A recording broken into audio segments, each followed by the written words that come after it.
Today's guest is the architect of the #2 team in the country, a team that was in the Final Four last season, and I know has goals to get right back in there. The head coach of the UCLA Bruins, Cori Close, now joins Hoops 360. Cori, I really appreciate your time and all of your insight coming on the show today. Well, thanks for having me.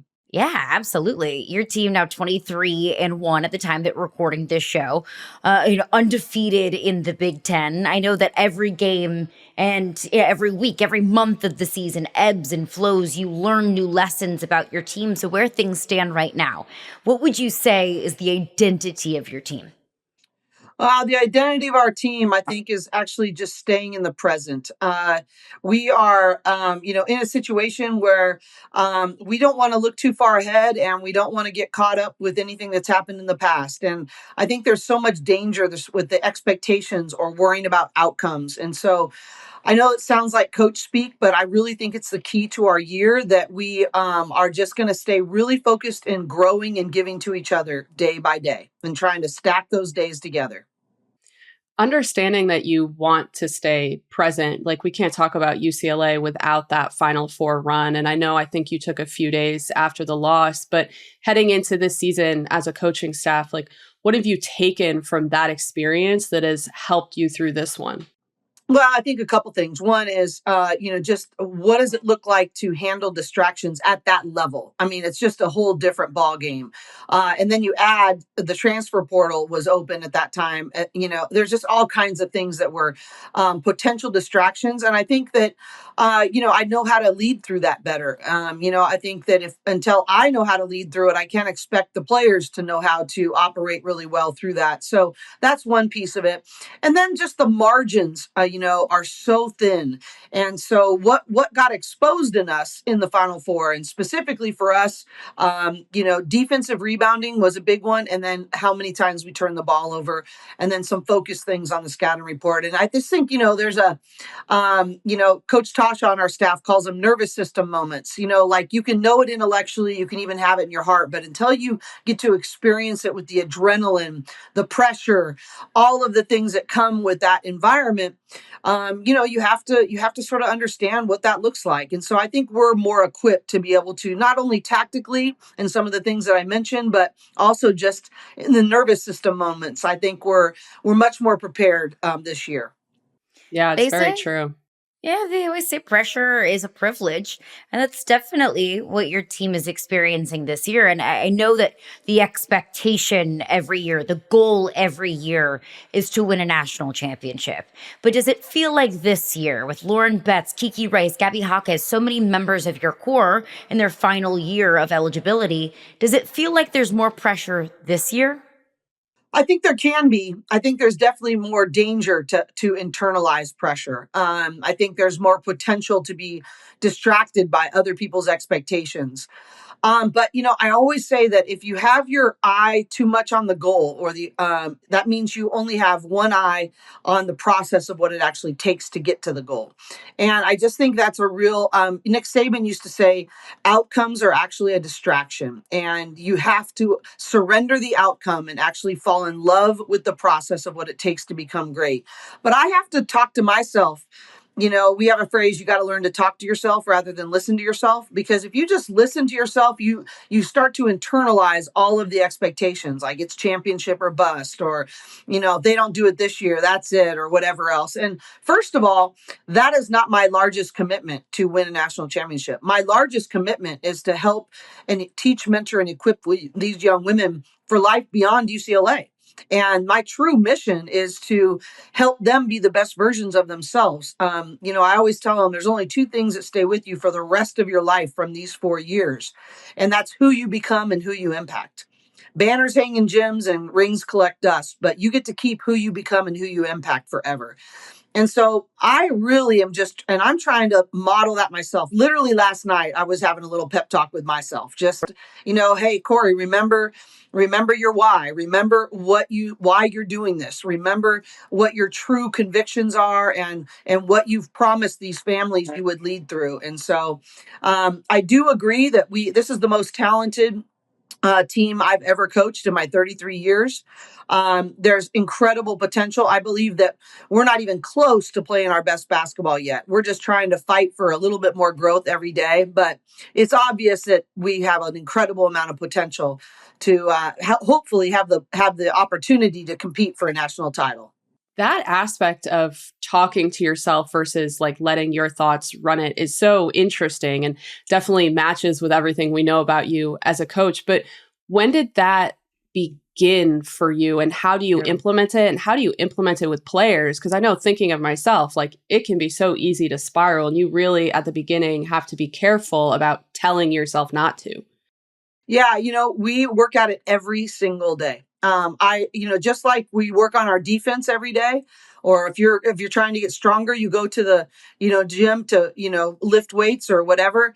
If you want to become stronger mentally, we go to the mind gym, we call it. And Coach Tasha Brown actually leads it for us, but we've been really influenced by some incredible leaders, Joshua Medcalf, Trevor Moab, Tim Kite, have really mentored me in this. But if you ever ask an individual, what percentage of the game do you think is mental versus physical? Everybody will say, oh my gosh, 70%, 80% mental. And then I'll ask, okay, the last time you went to the gym, how much of your workout did you spend intentionally working on the mental side of the game? And they're like, and I said, most people will say zero.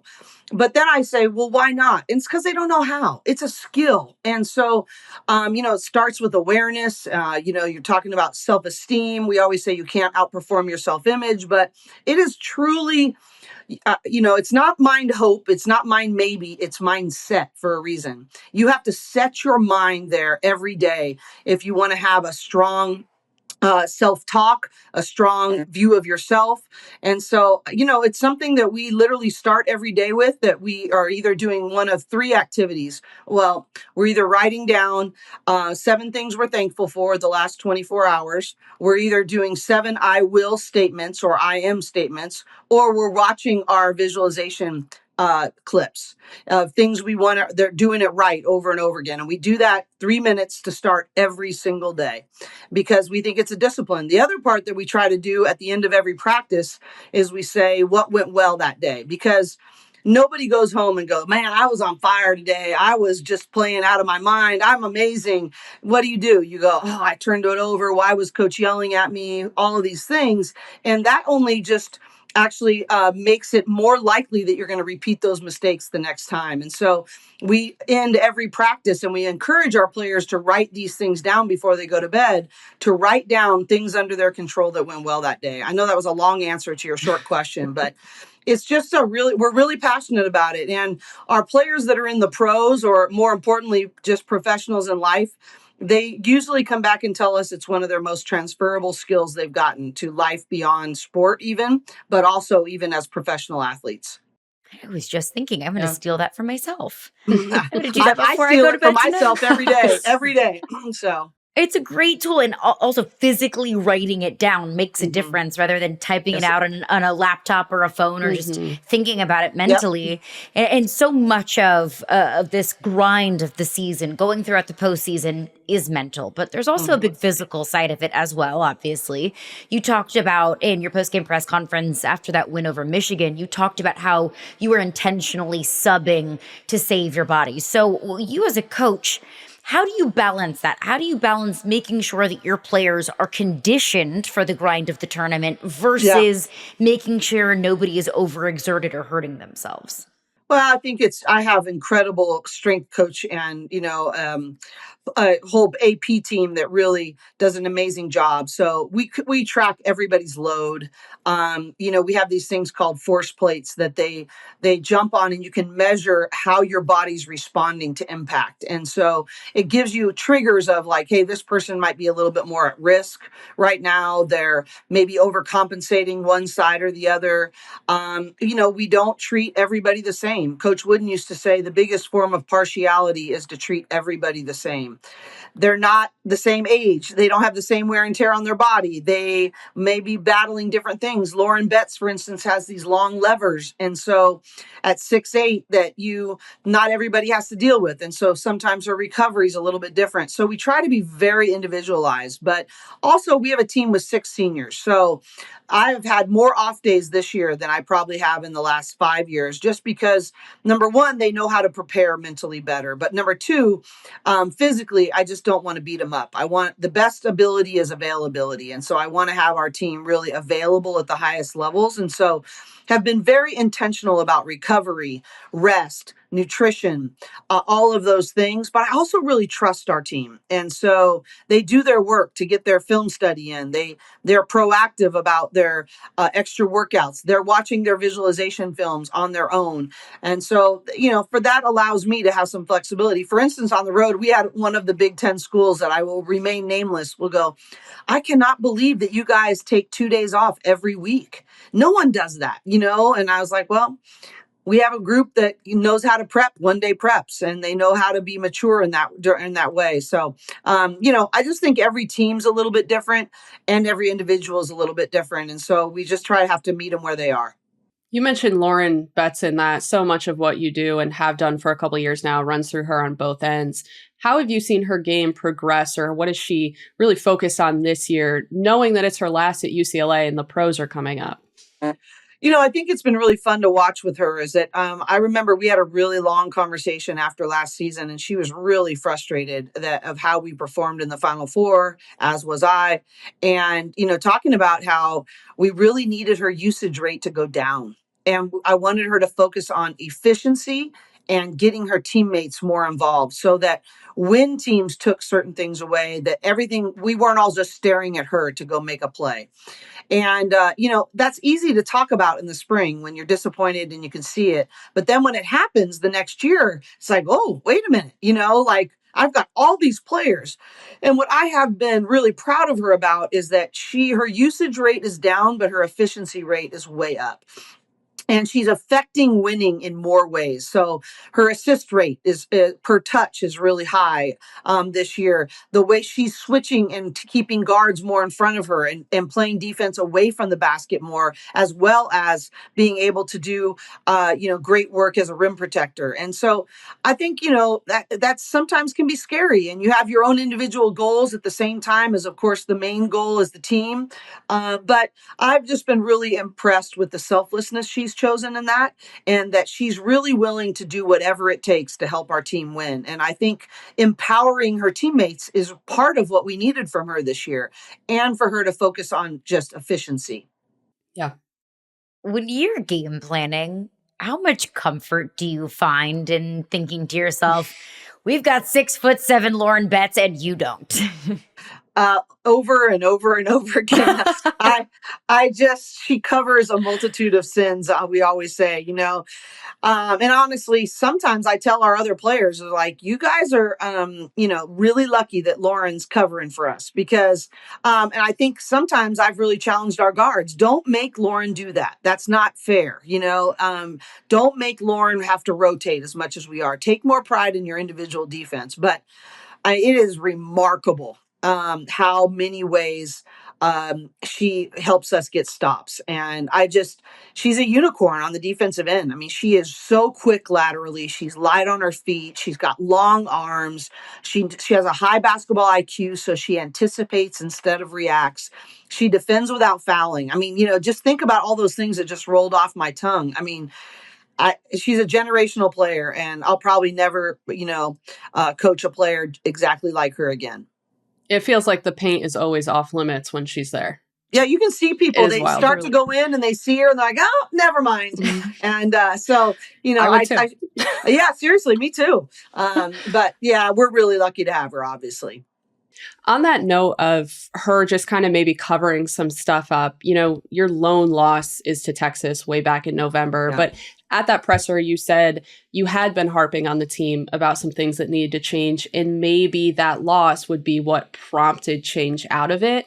Now that it's been a couple months, do you feel like that was the case? I think yes, but I'd like to see even more. I still think this team needs to ramp up their level of aggression, just like this is how we're going to play this game, and I'm going to assert my will. We are going to assert our style of play.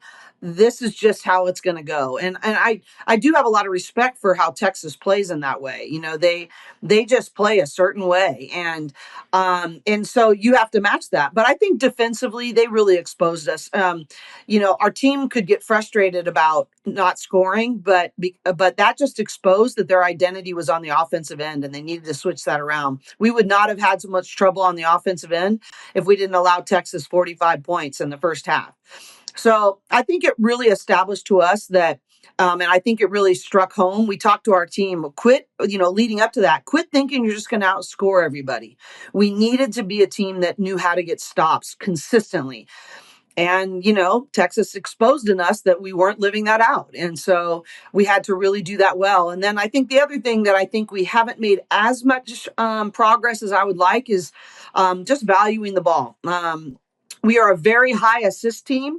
That's the good news. But the bad news is we've also had way too many turnovers. And so, I think we're about the 13 turnover a game.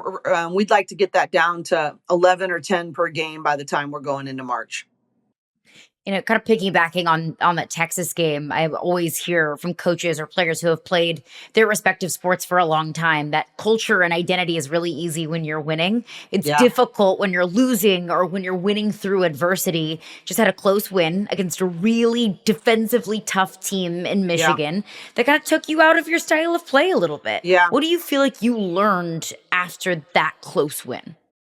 Well, part of it is we watched the last minute and a half. We had an 11-point lead with a minute 29, I think, left to go. And then we had even a 9-point lead with 29 seconds. And, just really made some errors. And JC, who used to be in the NBA, my assistant coach, he goes, I have never been a part of a program that works on special situations more. But when we got in, we didn't execute quite the way we needed to and made some mistakes on that front. And so I think that's one of the learning theses is just, the pressure moments, just really being focused on what we're trying to accomplish as a team. And, I don't worry about like a missed free throw. Gabs is a 90% free throw shooter, and she missed those free throws. That'll never happen again. I'm not worried about those things, but I do get worried about things that I know we've practiced that when the pressure was on, we didn't carry those over. And so that's my responsibility as a teacher to be better at that so that we get a different result. But I was so thankful to have a game like that. I thought it was perfect. And it didn't go our way. We had to have some adversity. We got to teach through just poise, response. We always say every opportunity is to strengthen your response. And I just thought it was such a great teachable moment for us. But also credit to Michigan. I mean, Michigan's a really good team. And so I will be shocked if we don't meet them again in the Big Ten tournament. So, I think there's so many different learning things, but I think that is one of the things I respect so much about UConn, actually, is that they don't get tested at all. And then for so many months, and then they go in and play so well. Because I'm thinking to myself, we're winning these games by too many points. There's not enough pressure to be able to, our players learn to internalize that, process that, and play through that. But that's my responsibility, is to figure out ways to help, manufacture that and help us, continue to be ready for March. To quickly touch on Michigan, because we've spoken a few times, Carolyn and I, this week about Michigan, the fact that they've come so close to 3 top 5 programs now. In your estimation as a coach, having just faced them as well, like what is it or what needs to happen for them to maybe get over that hump and take out a top team? Well, I think it's 2 things for them. What they do so well is they create extra possessions on hustle plays and rebounding. That's what they do really well. They also have play with great purpose. I think the challenge for them is that they need to have some other people to create spacing for the team. So we played off of a couple of players, which allowed us to help on Swords or Olsen, and really make every catch hard. And, we're allowed to do that because some of their other players weren't able to pull us out of those spaces of help. And so I think for them to get contributions consistently from some of their other players, I think will make it harder for teams like us to cheat to those big time shot makers that they have in Olsen and Sword. So I would say that, but they defend really well. They play extremely hard. They play with great purpose. I mean, everyone in that whole arena knew who those shots were going to go to, including us. And they still found a way to get them off and to make them. And that's a tremendous compliment to them. But I think over the course of a long game, those kids are carrying a really heavy load. Since you're still in Michigan, you have that Michigan swing. I'm curious, as a coaching staff, what you guys are doing on some of these long road trips where you're on the road for a week because of the Big Ten schedule.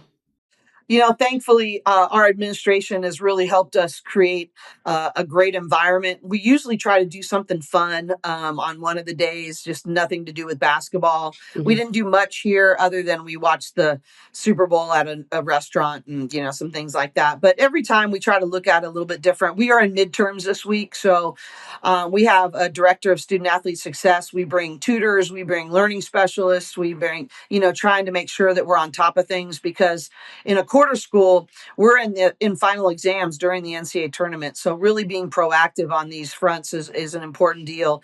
But they are long. I mean, there's no way around it. This is our last one. Thankfully, for the Big Ten schedule, but we travel really well.